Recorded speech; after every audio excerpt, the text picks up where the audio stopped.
Esta semana ha habido dos duros ataques a obispos católicos procedentes de ámbitos políticos totalmente distintos, opuestos, pero que coinciden en una cosa: atacar a los obispos cuando los obispos resultan incómodos a los que mandan. Me refiero a los durísimos ataques del presidente de Filipinas, Duterte, que ha dicho claramente, ha pedido que maten a los obispos porque dice son unos inútiles. O los ataques de Ortega, comunista en Nicaragua, dictador comunista en Nicaragua, que ha dicho que los obispos son terroristas y que están aliados con la oposición para dar un golpe de Estado en el país. Uno dice que los maten y pide que maten a los obispos filipinos porque los obispos filipinos se están enfrentando al presidente en la lucha contra la droga que lleva el presidente, pero que la lleva sin respeto ninguno a los derechos humanos. Unos piden que los maten y el otro dice que son terroristas, o sea que algo parecido. Bien, esto de alguna manera forma parte del precio que hay que pagar por defender a Jesucristo y me parece significativo que desde posturas políticas opuestas coincidan en lo mismo: atacar a los obispos cuando los obispos son incómodos y molestan.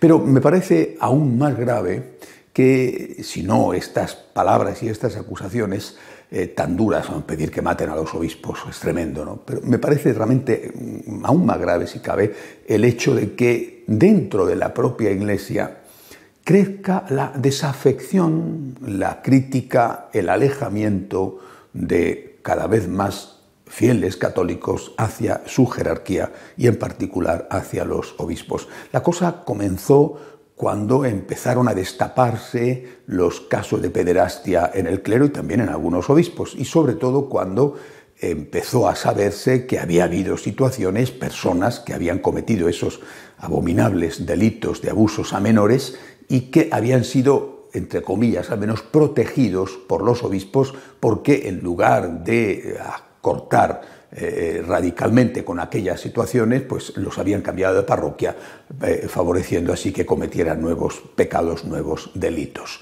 Eso fue el principio. Después la desafección ha ido creciendo entre, repito, un número que va en aumento de laicos debido a que algunos obispos, muchos obispos, no lo sé, pero sí ciertamente algunos, no defienden claramente la doctrina de la Iglesia, o por lo menos la doctrina tradicional de la Iglesia, y otros, también un número considerable, otros guardan silencio y permiten a determinados sacerdotes que actúen claramente en contra de esa doctrina. Y eso hace que, insisto, un creciente número de laicos sientan desapego, desafección hacia la jerarquía de la Iglesia, en particular hacia los obispos. Por eso yo creo que en este momento conviene recordar las palabras del Señor, en primer lugar, aquellas palabras que Jesús dijo a sus discípulos referidas a los sacerdotes judíos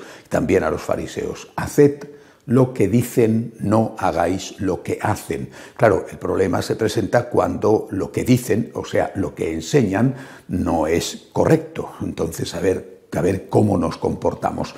Hay un personaje en la historia, un personaje fuera de toda duda por la elevada santidad de su vida, me refiero a San Francisco de Asís, que trató este tema porque en su época, muy distinta de la nuestra, pero sin embargo también había un elevado número de sacerdotes y de obispos que llevaban una doble vida, con lo que se llamaba entonces las barraganas, es decir, las señoras con las que vivían en concubinato y que al menos en las aldeas era fácil de detectar. San Francisco se comportó siempre con una enorme misericordia, no con tolerancia o comprensión, sino con auténtica misericordia para con estos sacerdotes que vivían en pecado. Hay un texto escrito por él que me parece muy interesante recordar. Dice San Francisco: no quiero en ellos, habla de los sacerdotes, considerar pecado, porque discierno en ellos al Hijo de Dios, y son superiores míos. Y lo hago por esto, porque nada veo corporalmente en este siglo del mismo Altísimo Hijo de Dios, sino su santísimo cuerpo y su santísima sangre que ellos reciben y ellos solos administran a los otros. Es decir, San Francisco, insisto, que es San Francisco de Asís, San Francisco dijo que él no quería considerar pecado, que saltaba a la vista, especialmente, repito, en las poblaciones pequeñas, que eran la mayoría en la Edad Media.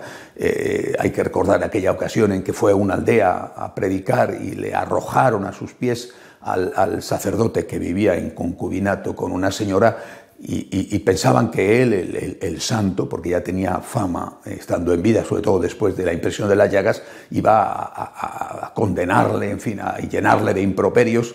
El cura allí en medio de la plaza, en el barro, y el santo de pie, pensando los lugareños que iba, qué sé yo, a tirarle la primera piedra.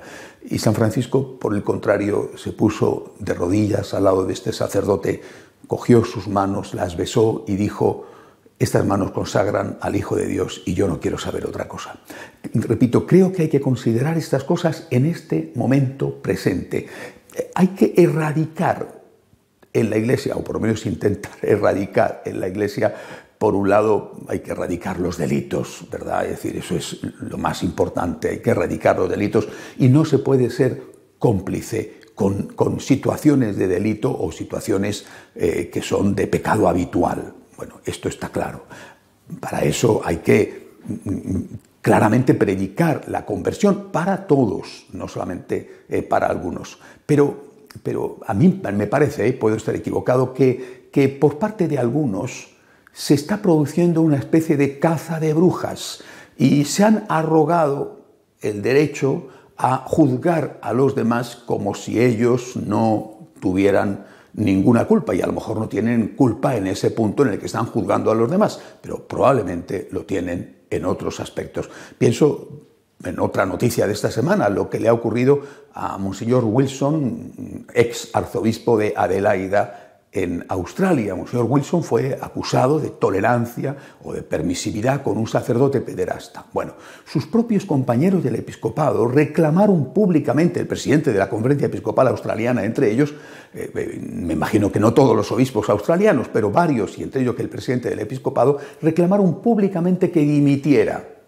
Bueno, pues Wilson presentó la dimisión, el Papa se la aceptó y ahora resulta que esta semana apeló la sentencia en primera instancia que le había declarado culpable, y esta semana un tribunal de una instancia superior le ha declarado inocente. ¿Cómo queda este señor ahora? Además que está enfermo de Parkinson y con un principio también de Alzheimer. ¿Cómo queda este señor que ha sido arrastrado por el lodo por sus propios compañeros del episcopado? Insisto, creo que hay una presión creciente desde fuera que encuentra eco dentro de la Iglesia a atacar a los obispos. Considero que hay un riesgo, evidentemente, el riesgo de que la misericordia y posturas como las de San Francisco de Asís sean una manta que tape todo y que debajo de ella siga existiendo la corrupción. Esto es terrible, sobre todo las redes de corrupción que hemos visto que existen, no que existían, sino que siguen existiendo, de lo que se llama el lobby gay. Ese es un riesgo que hay que evitar o intentar evitar, pero también hay otro riesgo, y es justo decirlo. El otro riesgo es el de esa desafección de los laicos hacia la jerarquía, en especial hacia los obispos. Una desafección que está acercando a muchos a posturas protestantes además de aquellas iglesias anabaptistas, que eran una especie de iglesias anárquicas en la época en que surgieron y que hasta el propio Lutero consideró demasiado radicales. Bueno, insisto, es imprescindible la conversión para todos, la llamada a la conversión para todos, y por supuesto denunciar aquellas situaciones que son delictivas o que sin ser delictivas se constituyen en situaciones de pecado habitual. Todo esto es necesario, pero teniendo muchísimo cuidado, no sea que nos convirtamos en aquellos que tiran la primera piedra sin tener el derecho a hacerlo. Los riesgos hoy no están solo por el hecho de que exista pecado o delito en la Iglesia contra el cual hay que luchar, sino están también en que se esté produciendo esa caza de brujas que esté alejando a muchos de su jerarquía, favoreciendo de ese modo la entrada del enemigo dentro de la Iglesia. Una vez más, repito, una casa en guerra civil, un país en guerra civil, no puede subsistir. Si nos estamos devorando a dentelladas unos a otros, estamos haciéndole el juego al enemigo. Hasta la semana que viene, si Dios quiere.